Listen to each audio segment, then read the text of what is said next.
Hey friends! Before the next episode, I wanted to share a bit more about my virtual recovery community called the Recovery Collective. For less than a cost of one therapy session per month, our members get access to workshops, group coaching with me, cook-alongs, yoga, recipes, meditations, and even a private Facebook community. It is seriously the most fun community in the eating disorder recovery world right now. If your eating disorder is making you feel isolated and alone, this place will lift your spirits and bring you the connection you're looking for. So I ask you to join all of us.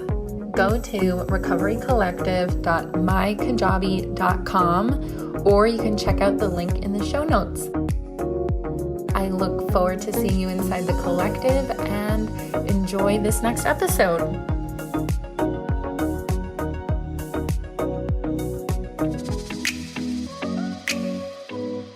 You're listening to the Full and Thriving Podcast, a place where courageous women come to break free from food obsession, heal their relationship with their body, and strive to live a life that's present, lighthearted, and meaningful. If you're listening, my wish is that this podcast serves as a catalyst that inspires you to nourish your body, nurture your mind, and energize your spirit. I'm your host, Meg McCabe, a certified life coach and eating disorder recovery coach with a PhD in having a good time.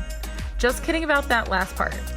Anyway, thank you so much for listening and enjoy the show. Hello, everyone. Welcome to another episode of the show. Today's guest is a leader in the eating disorder recovery space and also a mentor of mine. Her name is Carolyn Costin, and she is a highly respected and experienced clinician, a dedicated educator, and a recognized agent of change in the field of eating disorders. She was actually the founder of Montanito and the affiliate programs, and she's also the founder of Eating Disorder Recovery Coaching as we know it today. She trained me to be an eating disorder recovery coach a few years back, and I am lucky enough to have developed a relationship with her since then, and it is a true joy to work with Carolyn, to know Carolyn, and speak with someone who has had so much impact in the field. So please enjoy this episode today. We're going to be diving into all about how her career evolved, her own recovery story, and also the origin of eating disorder recovery coaching and how it fits into treatment today. And with that, I hope you enjoyed today's episode. Hello, everyone. Welcome to the next episode of the show. Today, I have the lovely Carolyn Costin with me. And for those of you who do not know who Carolyn is, she is a leader in the recovery space and also trained me to be a eating disorder recovery coach. So Carolyn, it is an absolute pleasure to have you on the show today. Thank you. It's my pleasure to be here. As you know, I love talking about this work. I'm excited. Yes, I'm so excited as well. And we were just talking before about how we want this interview to go. And I mentioned wanting to learn more about your story. And I think that's where I would love to start. Could you share a little bit about how your eating disorder started in your life and what that was like for you? Well, in a way, I have the classic story of going on a diet in high school. And a bunch of girlfriends and I went on a diet. And my girlfriend's father was always trying to lose weight. So he made a bet with me who's going to lose the most weight. And I was a very determined kid. I have that perfectionistic kind of controlled junkie temperament that is often found in anorexia nervosa. So I was going to win that bet. I did. And then I just kept going. And looking back, I can talk about it differently than at the time. And at the time, I just felt, wow, I'm getting a lot of attention. I'm successful. My friends couldn't lose the weight. I could. And I started feeling successful and good about myself. Like we used to go to Taco Bell and McDonald's after school. And then I became the one who could resist. I became the one who could sit there while other people were eating, and I could tell myself, you don't have to have that. You're stronger than that. And I think that's a big part of what happens in when you look at society in terms of Twiggy was very famous at the time and we all wanted to be thin. And then you combine that with why did I develop anorexia and my friends didn't? And I had the classic temperament. And then I also have such a classic piece of the story, which is my dad had left my mom for a fashion model. Can you imagine? Oh my gosh.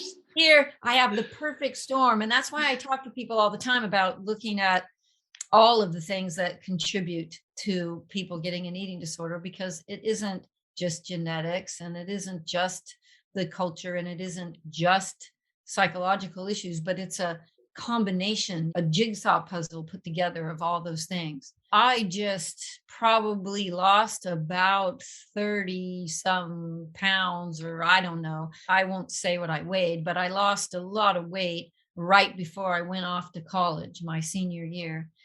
And then when I went to college, that's a hard time. I was young. I was only 16 when I left for college. Wow. And I was there by myself and I had already started down this path. I just continued and continued to get worse until you realize. And I remember having the realization, I'm not controlling this anymore. It's in control of me. And I think that's a important realization to help people make when you're trying to help them, is they think it's in control. And I have a famous line that I say to clients all the time. If you want to show me you're really in control, you think this is control, because they're so afraid of getting out of control, people with anorexia anyway, eating and getting out of control. I say, if you want to show me you have control, eat this cookie, because that's the hardest thing to do. Right? Yeah. So, but at that time, I didn't know anybody else who had an eating disorder, never met anybody. And my whole time in college, I met one other person and she ate and threw up her food. And I thought that was so weird. I never heard of it before. I tried it. Luckily, I couldn't make myself throw up. And interestingly enough, I decided I wanted to be a teacher and I studied and became a teacher. And then I became a high school counselor and I wanted to be a therapist. And during this process of all those things I just said, I was working on, at some point, I realized, kind of when I realized I'm not in control of it, it's in control of me. I tried to get some help. But I went to the counselor at college and she had never seen anyone like me, heard of anything like it. My mom took me to a doctor who read a very interesting book by Hilda Bruch, not The Golden Cage, but a book that was this big fat book called, I think it was called Obesity and the Eating Disorders or something like that. And I would say 3/4 of the book was about other kinds of eating disorders and weight and binging and stuff. The last part of the book was about anorexia nervosa. And it was shocking to me. And I was like, oh, somebody got inside my head. And I realized something was going on. And I wouldn't tell anybody else to do what I was doing.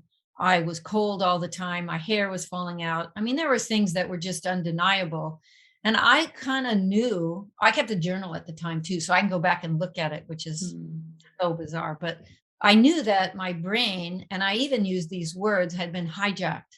Yes, I use that word all the time. It's a good one, isn't it? Yeah. And I was studying psychology and I started using what I was learning on myself. I really did. I gave myself behavior modification experiments. I did a lot of stuff where I was kind of working on myself. And I had a sort of a famous moment driving to a Christmas party where I was telling myself, now when you go in there, don't eat one thing. You're not allowed. You can't have all that stuff, the cookies and the cakes. And then I hear this other voice that was definitely me. Another part of me said, what would really be harder for you is to go in and just have a few things.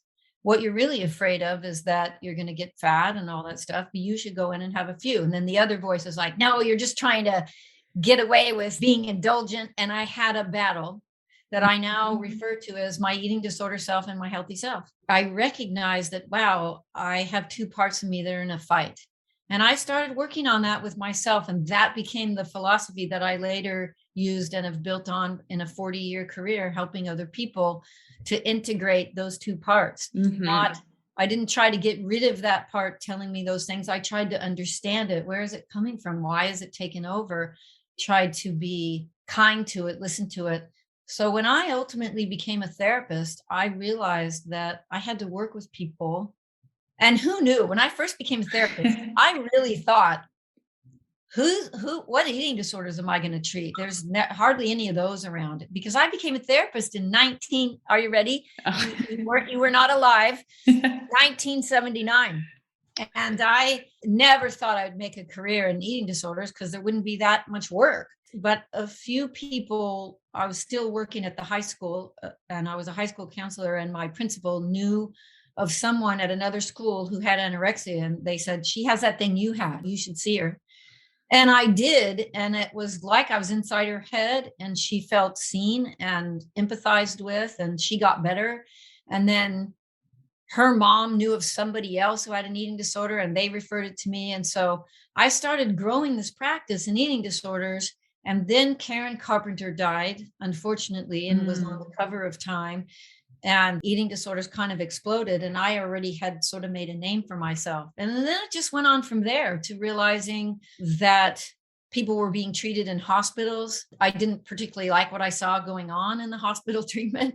So I got hired. I was shocked they hired me running a hospital eating disorder unit. And then I realized the gap in the field. People don't need to be in hospitals. We should have residential treatment centers like we have for chemical dependency, where you're in a home and you have a home cooked meal and you learn how to grocery shop and portion your food, because we had people in hospitals and we weren't teaching them any of those skills. They got their food on a tray. You know what I mean? They didn't go grocery shopping.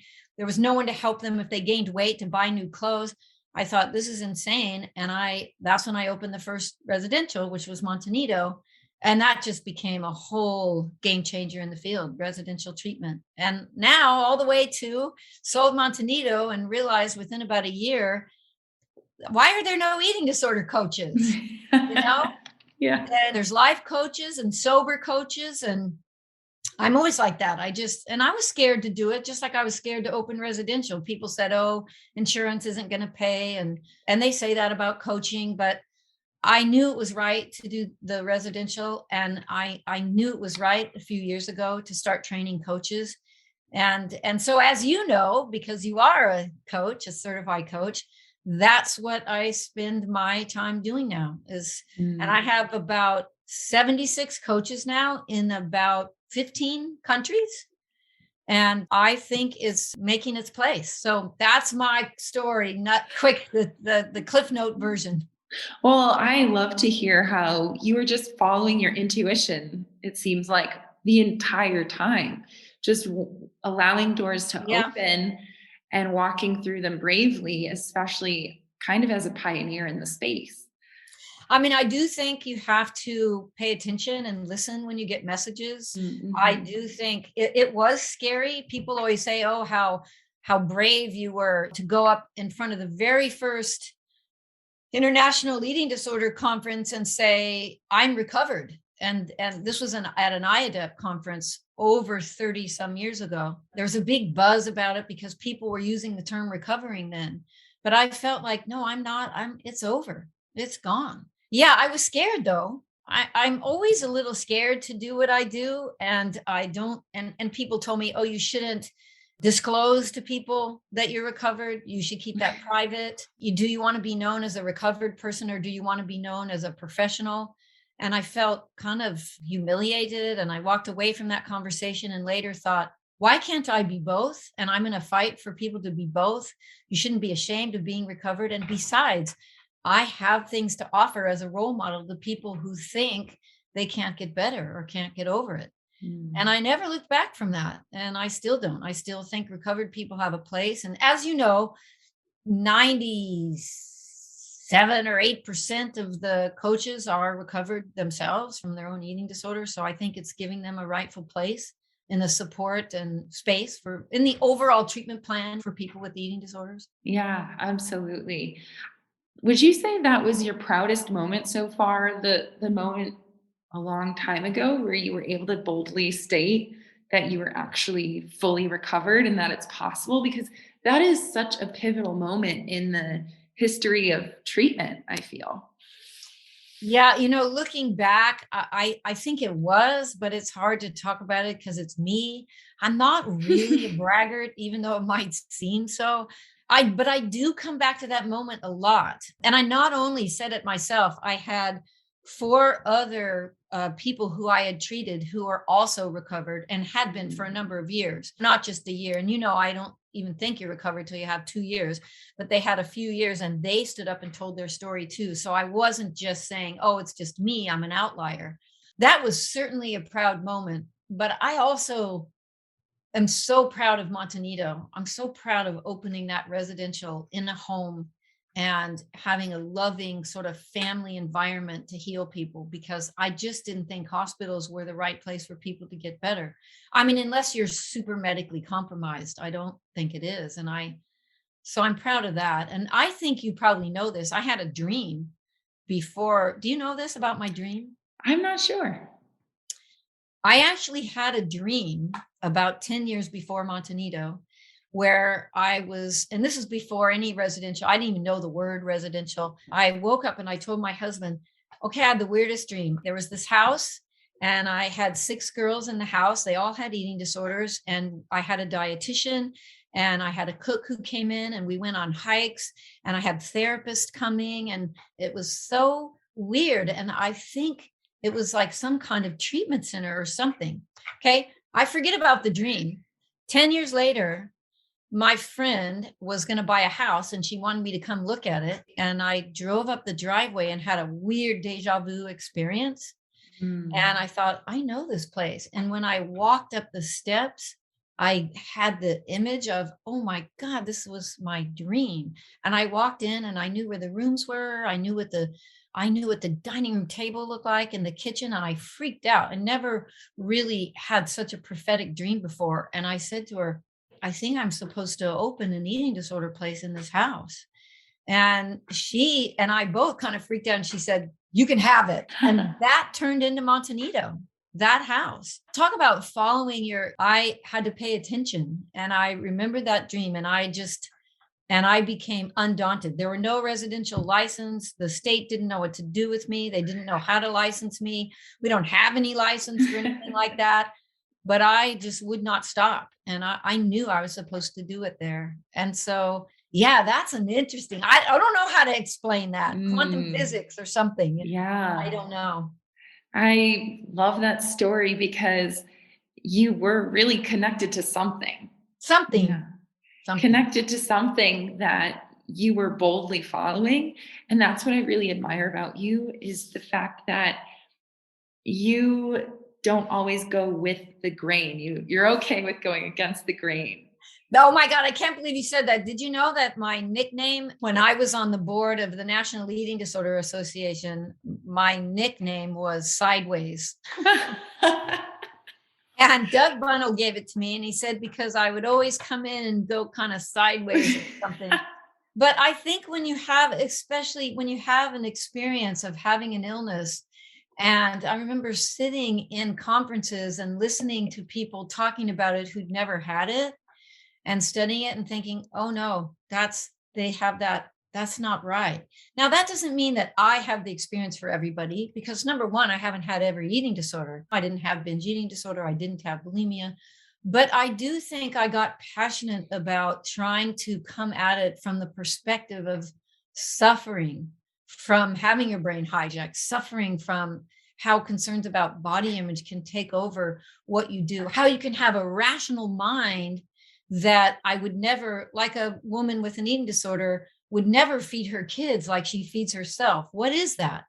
And that whole idea about everyone has a healthy self in there. You can bring it out for others. You're just not bringing it out for yourself. And growing that part, strengthening that part, it's much more acceptable to the person suffering to hear that we're going to strengthen your healthy self. And that part of you is then going to get control back of your life, as opposed to trying to take something away from them before they're ready to have it taken away. Yeah, it is so true and very empowering as the person going through it to know that you don't have to just like get rid of the eating disorder immediately. You can just focus on growing the part of you that is more loving and compassionate To and working on yourself, growing especially. that. Yeah, yeah.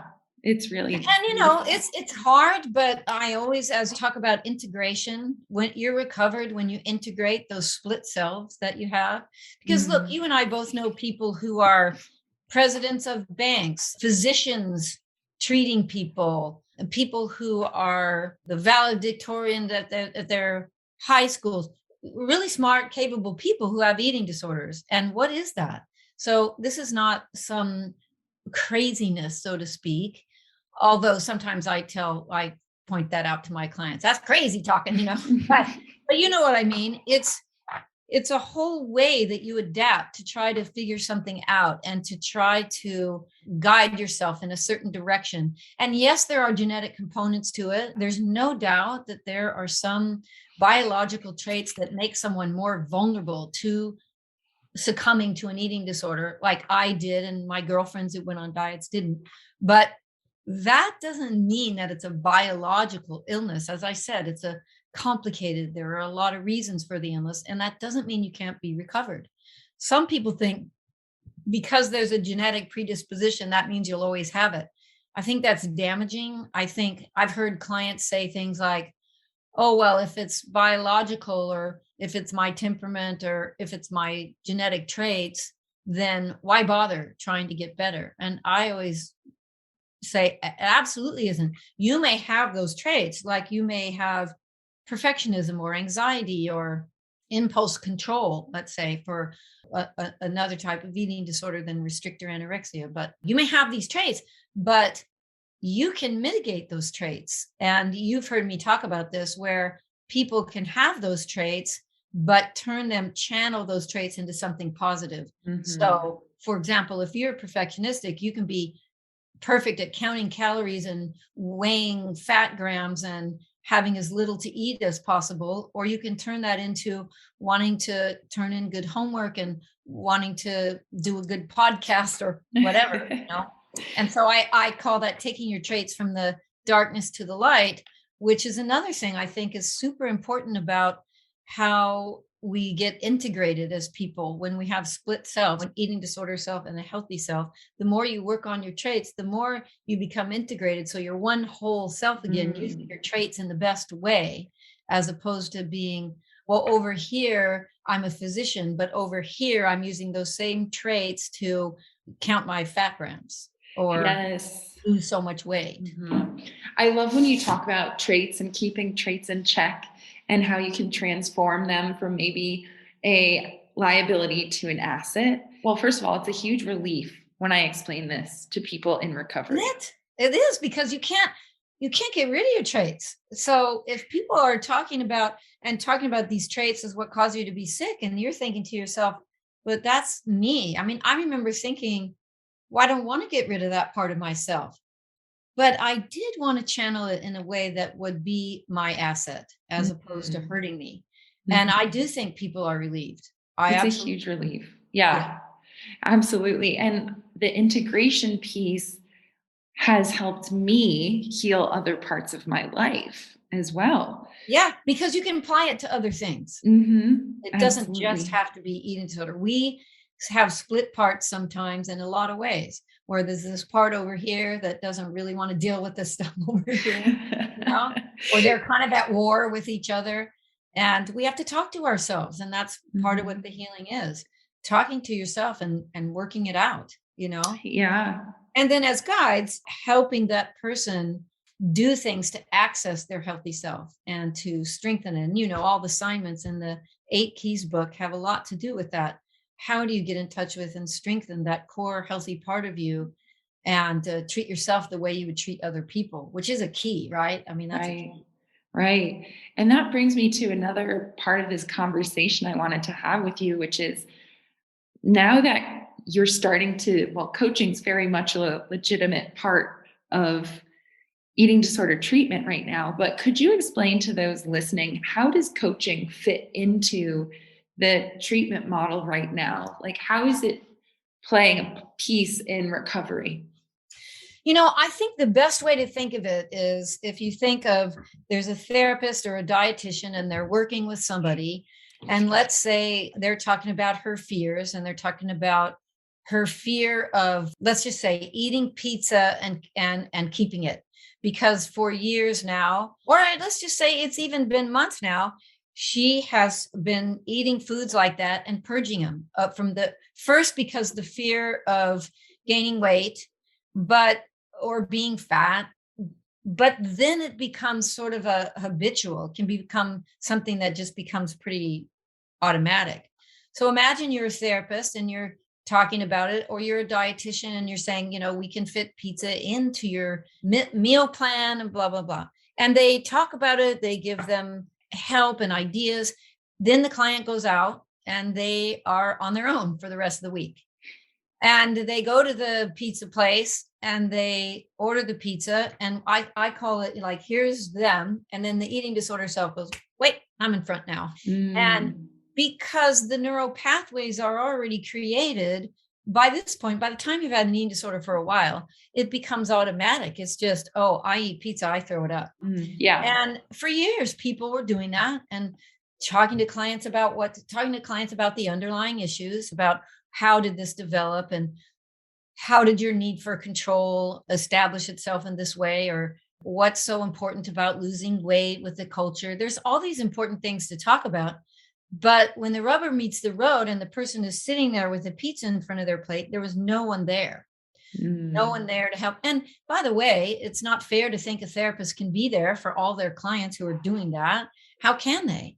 But coaches don't have the rules. Well, first of all, they're freer in terms of being able to go out and have meals with clients, sit with a client after the meal. So a coach would be someone who helps the therapist and the dietitian get those goals, helps the client accomplish those goals that are set.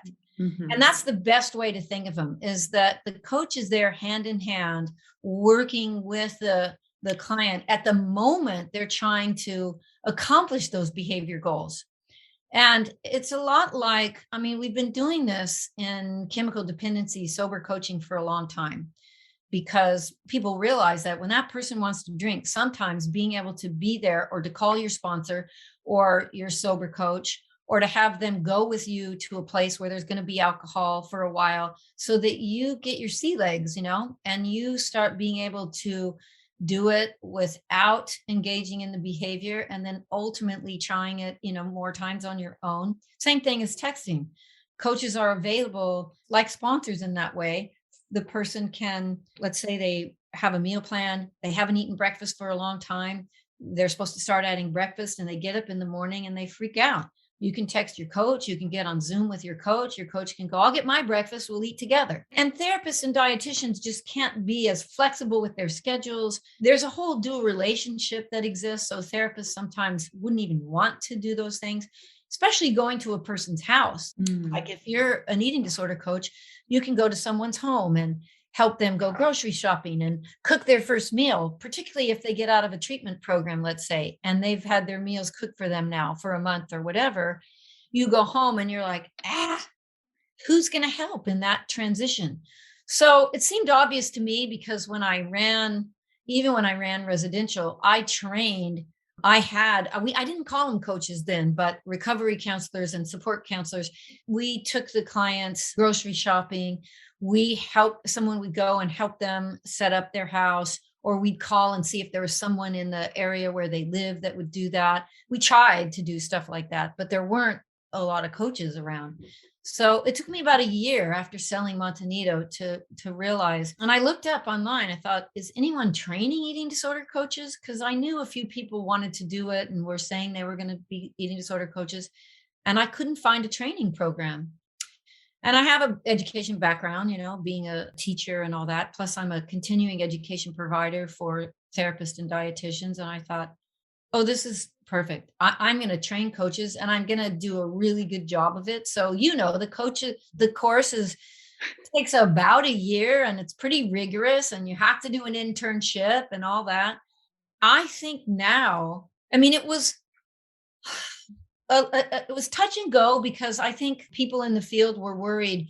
A lot of these coaches are recovered, and how do we know they're recovered enough? And how do we know they're not going to relapse? And how do we know they're not going to treat people thinking that the way to do it is exactly how they did it? And eating disorders are tough. And I have a lot of arguments to all those things. We could pick them apart, but I'll just say a couple right now. Yeah. One of them is that I train.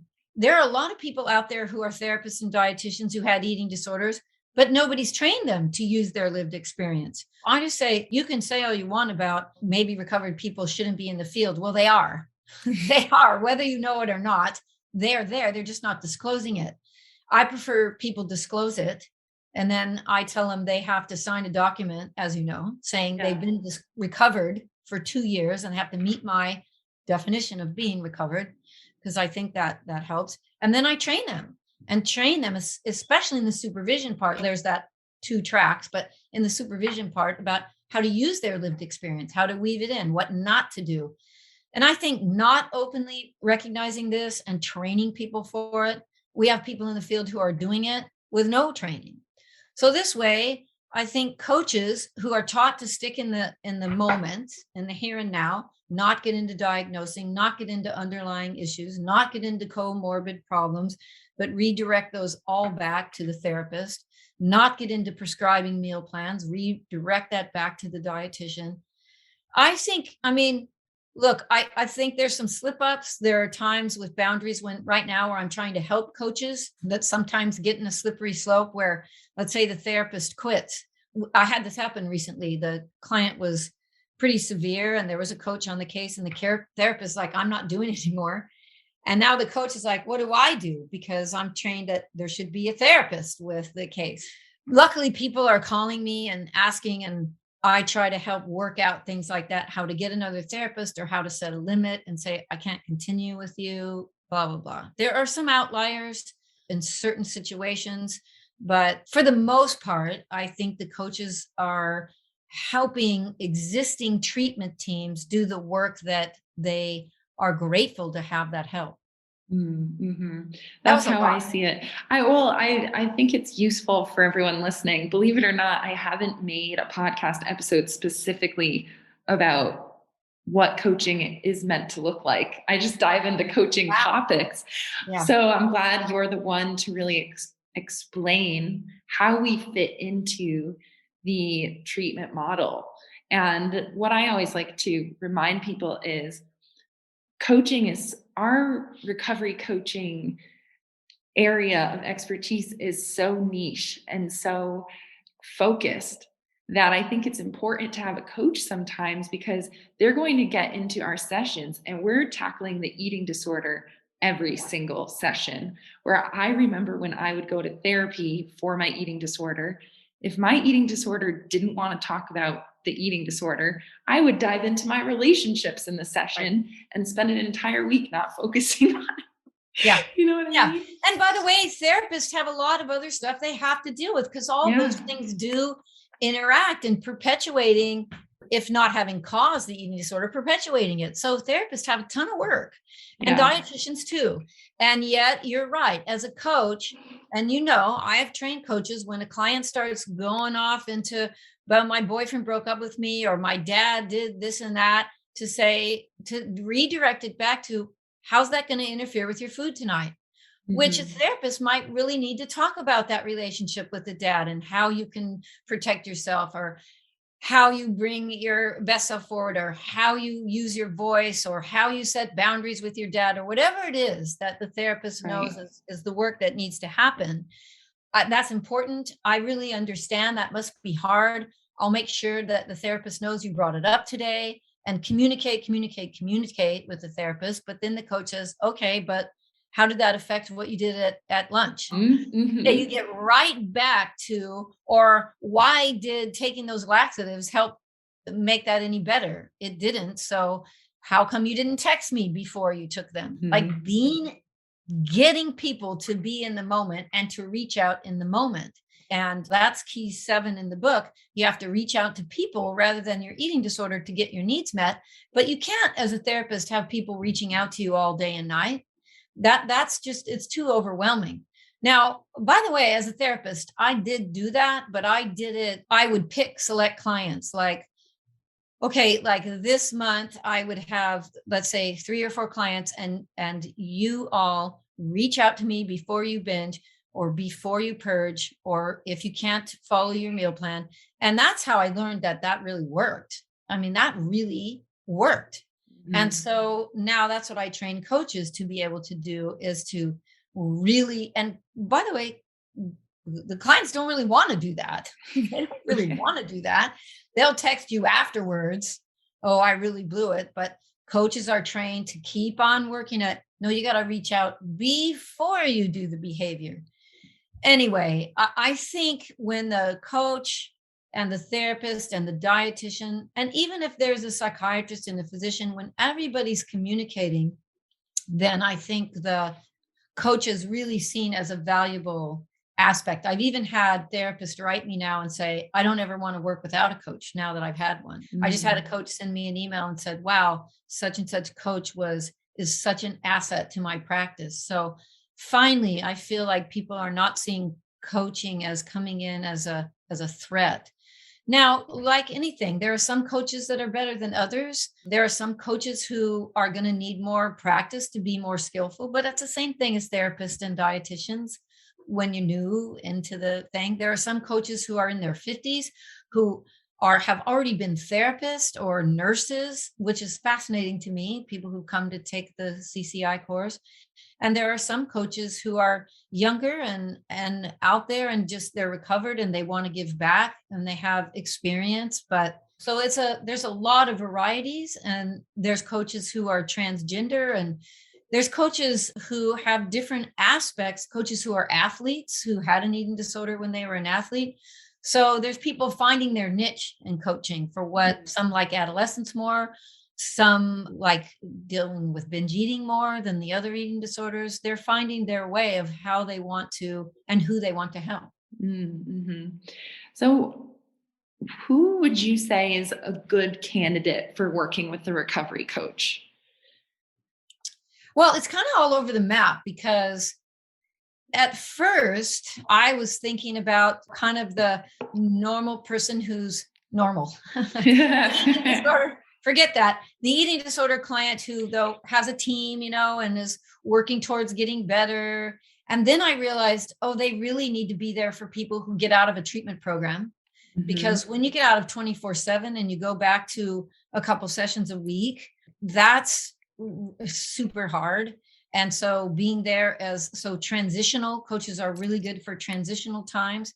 Live-in coaches are good for transitional times, especially for people who are going back to places where they don't really have solid teams. I think, as you know, I've had a CCI coach patient came out and went to a treatment program here in the US, but her family was in India. So when she discharged, they didn't have anything. They didn't have anything set up. So a CCI coach went and lived there for 3 months, I think, and helped her transition back, helped the family, helped get a team in place, which part of it involved zooming back here to the US for some therapy contacts. And anyway, so that was one. Another one that is interesting to me that I hadn't thought of was parents who are doing FBT, and they are getting exhausted doing FBT, and they really want help with a coach maybe coming in and helping supervise some of the meals so the parents don't have to do it all the time and get in battles all the time with their kids and stuff like that. Yeah, and especially helping kids, younger adolescents, or even people who are older, who are just kind of starting with the eating disorder, maybe this is a new one, not even really meeting the diagnostic criteria, but getting a coach on board right away that helps gear the thing in a different direction and helps prevent the person getting a full-blown eating disorder. I didn't really expect that. I wasn't thinking really about that one in the beginning.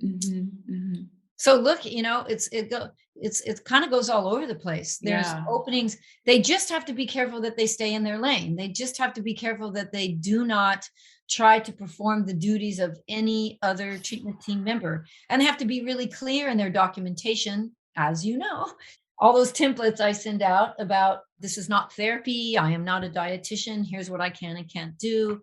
I communicate with your treatment team. They have to make sure that they get those release forms.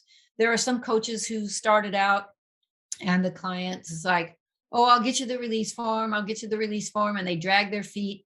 And I'm on top of them because it's super important. You don't want to be in a position where the client tells you something or does something and you don't have a release to talk to the team. Mm-hmm. Even though there's no law for coaches that says they have to have a release, I've trained all the coaches to do it exactly like a therapist would do it, because I think I'm trying to hold the highest standard. I think there will be laws about coaching. And as I told you, I signed up for it's IOC, International, it's not association. Anyway, it's a coaching organization, one that's out of Institute of Coaching. Maybe that's it. That sounds like it. It was very simplified. Institute of Coaching, and it's out of clean through Harvard.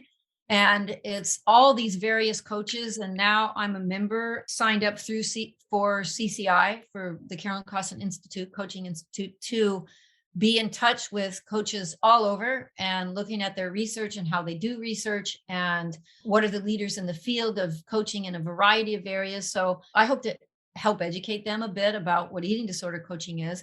But I also hope to learn and maybe get some help in terms of some funding for some studies to show the efficacy of coaching. Yeah, it's taken off. And we're in a lot of countries now. I think I told you before we started recording, so I'll repeat it. There's about 75 or 76 certified coaches now in about somewhere around 15 different countries. Wow. So we're talking about Dubai, Peru, Spain, the Czech Republic, South Africa. It's shocking to me. Greece, England, Canada, Australia.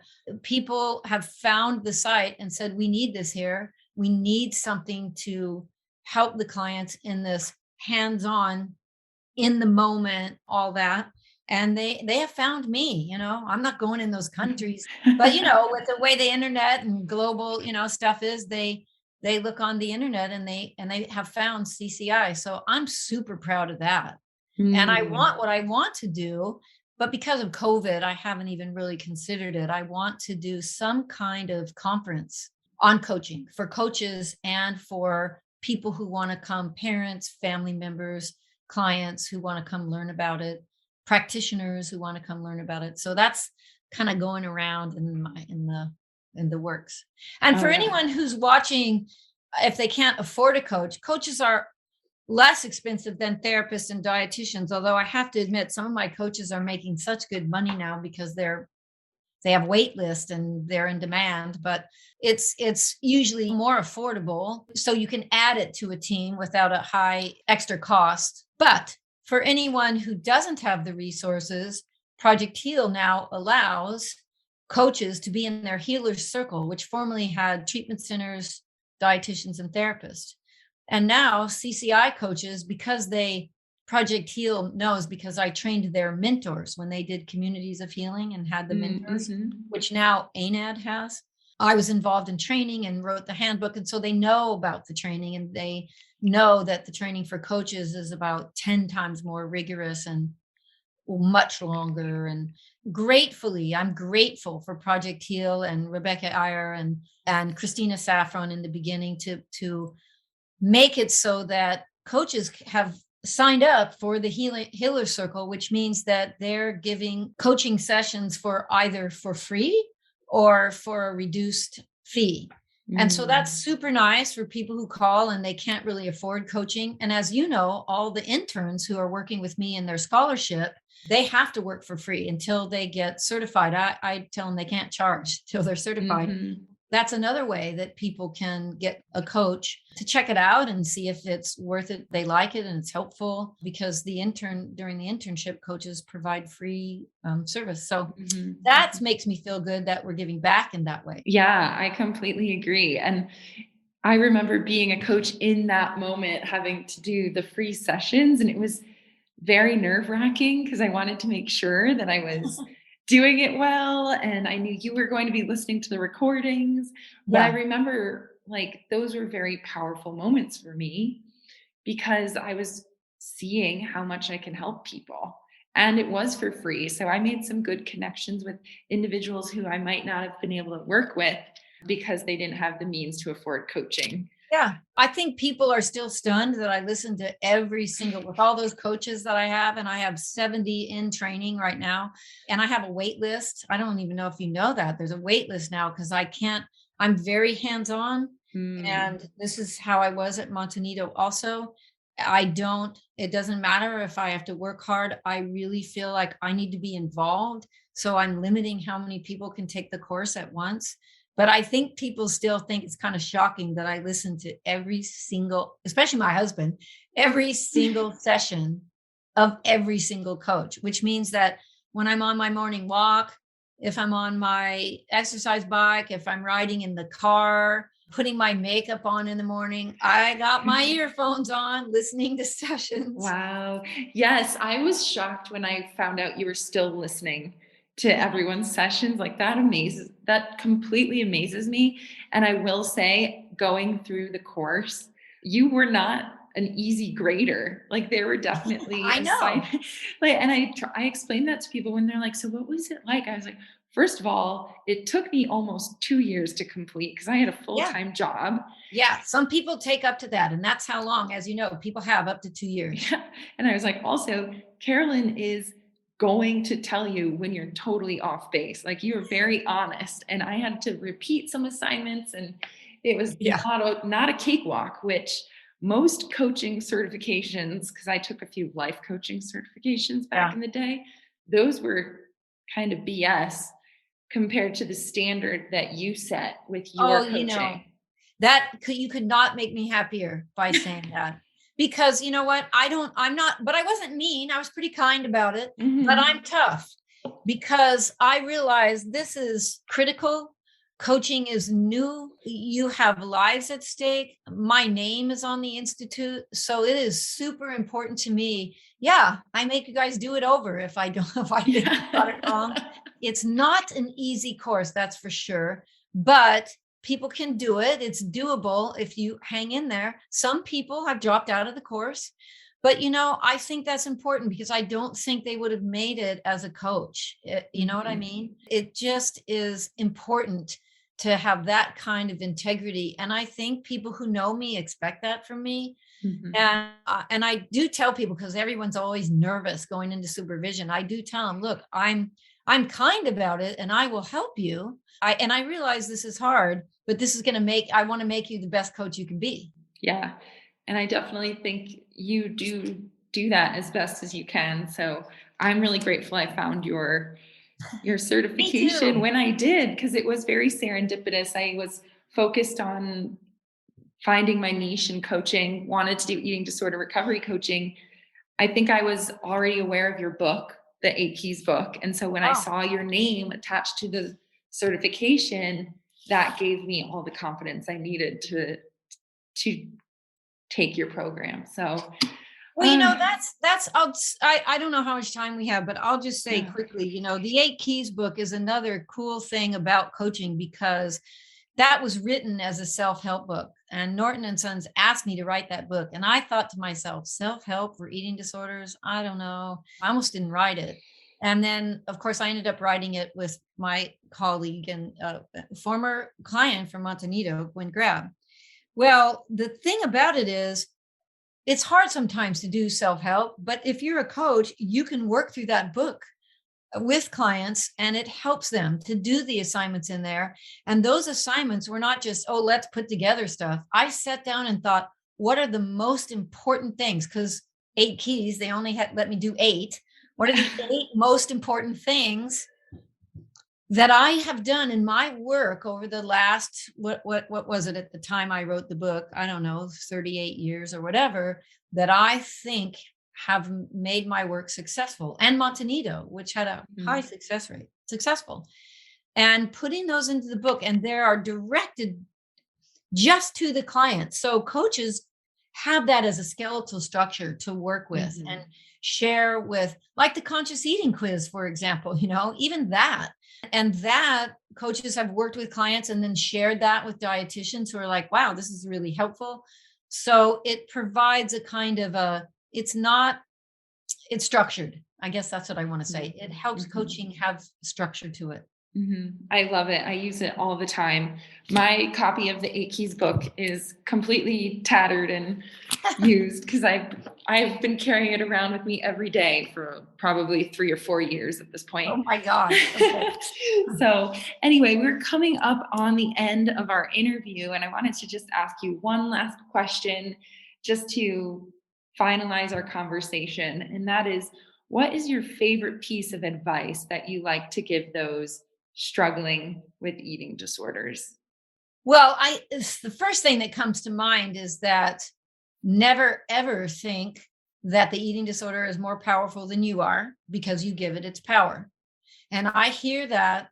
I cannot tell you how many times I've heard people say, it's bigger than me, it's stronger than me, I can't get over it. It feels that way. I know when you're struggling because I felt the same way. But the reality is, it's not some outside alien force that landed on you. The only reason an eating disorder can exist in there is you're giving it its power. Or let me say it this way, a part of you is giving it all this power. So know that, and know that that goes back to the idea of let someone help you strengthen the other part, your healthy self that has been overcome or pushed aside, or it's just not been in control. Let someone help you access that part and strengthen that part because you do have the power. And I really, really, really believe that. I wouldn't be doing this work if I didn't believe that. So I guess Mm. that's it. Beautiful. I love that piece of advice. And it's such a helpful reminder for everyone to just hear before we wrap up the show. So, Carolyn, thank you so much for your time today. Thank you for being a pioneer in the field and allowing me to be a coach. I wouldn't be doing what I'm doing without your guidance and support. So, thank you so much. Thank you for having me. I really, really appreciate it. Carry on, I All guess. right. That's what I have to say. All right. Well, talk to you soon. Thank you. Okay. Bye bye. Bye.